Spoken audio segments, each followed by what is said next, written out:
मंचावर उपस्थित मान्यवर श्री मंगल प्रभात लोढ़ा जी, हेमंत पाटिल जी, ब्रिजेश सिंह जी, अशोक काकड़े जी, जैकी श्रॉफ जी, संदीप भाजी भाकरे जी, स्वामी जी, संदीप काळे जी, जे आपल्या लोकांमध्ये बसून संचालन करतायत, म्हणजे किती त्यांच्यात अबिलिटी आहे संचालकाची ते कळतं, आणि ते पण लोकांमध्ये असून. तर लोकशाहीत तुमचं लवकरच स्वागत होणार आहे असं वाटतंय.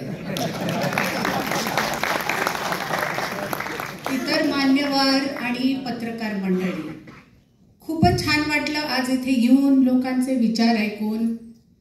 खरंच आहे, पत्रकारिता काय आहे? दुधारी तलवार आहे. कोणत्याही बाजूने ते कोणाला ना कोणाला तर रुचून जाते. आणि म्हणूनच जे मला आधी वाटायचं की देवेंद्रजींना जवळून पाहिल्यावर की पॉलिटिक्स मध्ये जे असतात त्यांचा जॉब असतो थँकलेस, असं त्यांच्यासाठी वाटायचं. आता हे मला पत्रकारांसाठी पण वाटायला लागले. त्याच्यासाठी कारण हे आहे की जर तुम्ही सरकारसाठी बोलले, काही त्यांची तुम्ही स्तुती केली, तर पुढचे म्हणतात की अरे गोदी में जाके बैठ गया. आणि ह्या लोकांच्या विरुद्ध बोलले तर असं म्हणतात नेगेटिव्ह जर्नलिझम केलेलं आहे आपण. तर त्याचं पण एक तुम्ही सुवर्ण मध्य साधता, कारण ब्रँड इंडियाचे तुम्हीच अँबॅसिडर आहात. सगळ्यांनीच हे म्हटलेलं आहे की ब्रँड इंडियाचे अँबॅसिडर खरे तुम्ही आहात. आणि पत्रकारिता कशी निष्पक्षपणे लोकांसमोर ठेवायची हे तुमच्यापेक्षा जास्त कोणालाच ठाऊक नाही. म्हणजे इनडायरेक्टली तुम्ही खूप चांगले पॉलिटिशियन आहात, डिप्लोमॅट आहात. मला खूप आनंद होतोय की व्हॉइस ऑफ मीडिया ह्याद्वारे आपण खूप चांगले असे उपक्रम इथे चालू केलेले आहेत आपल्याच लोकांसाठी, त्यांचं चांगलं कसं व्हावं. आज पत्रकार पण जो असतो किती फील्डवर असतो, किती मेहनत असते, त्याचे कुटुंब त्याच्याकडे लक्ष नसतं खूपदा त्यांचं, पण त्यांच्या भल्यासाठी जे तुम्ही हे चालू केलेलं आहे यासाठी तुमचा धन्यवाद देते.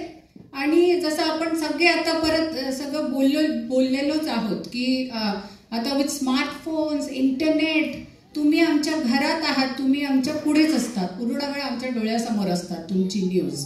तर त्यासाठी फक्त एक तसदी बाळगायला पाहिजे की प्रॉपर न्यूज, अनबायस न्यूज आपल्या लोकांपुढे यायला पाहिजे. त्याच्यात कोणताही जाती, धर्म, देश असा भेद नको. जे आहे ती न्यूज पुढे सरकवणं तर जरुरीच आहे, पण त्यात जर कलॅमिटी आली, काही इश्यूज झाले, तर त्यात सरकारचे प्रयत्न पण पुढे आणल्यानेच ब्रँड इंडिया पुढे येईल असं मला वाटतं.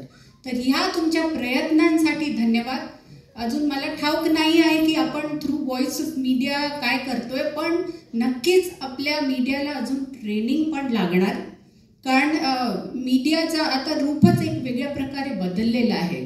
तर जे नवीन येत आहेत, इन्कमेंट्स आहेत, त्यांच्यासाठी तुम्ही त्यांना थोडं हँड होल्डिंग केलं याद्वारे, तर मग छोट्या मोठ्या चुका ज्या अवॉइड केल्या जाऊ शकतात त्या नक्की अवॉइड होतील असं मला वाटतं. खूप चांगलं तसं तुमचं काम आहे. आणि आत्ता पत्रकार महामंडळ याविषयी सांगितलं गेलं की already it is in existence, फक्त फंड्स नाही आहेत. तर मला वाटतं मी एवढंच करू शकते, नॉन पॉलिटिकल असल्यामुळे, की मी देवेंद्रजींना हा मेसेज देईन, मी त्यांच्याशी फॉलोअप करीन तुमच्यासाठी, आणि नक्कीच तुमच्या भल्यासाठी जे करायचं ते देवेंद्रजी नक्कीच करतील.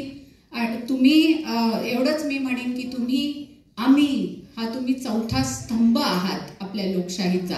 आम्ही मिळूनच हा देश अजून पुढे घेऊन जाऊ शकतो, घडवू शकतो. मोदीजींचं जे स्वप्न आहे $5 trillion economy for the country and $1 trillion economy, देवेंद्रजींचं स्वप्न फॉर महाराष्ट्र, हे फक्त तुमचं जर्नलिझम पूर्णत्वाला आणू शकतं. तर तुम्हाला यासाठी मी धन्यवाद देते की तुम्ही आमच्याबरोबर आहात. आणि छोट्या मोठ्या चुका फोर्सी करून त्याच्या मागे इंटेंट काय ते पाहून जर तुम्ही ही पत्रकारिता चालू ठेवली, आमचा साथ दिला, तर आपल्या सर्वांचंच उत्थान होईल. एवढंच बोलून मी आपले 2 शब्द संपवते. धन्यवाद. जय हिंद, जय भारत, जय महाराष्ट्र.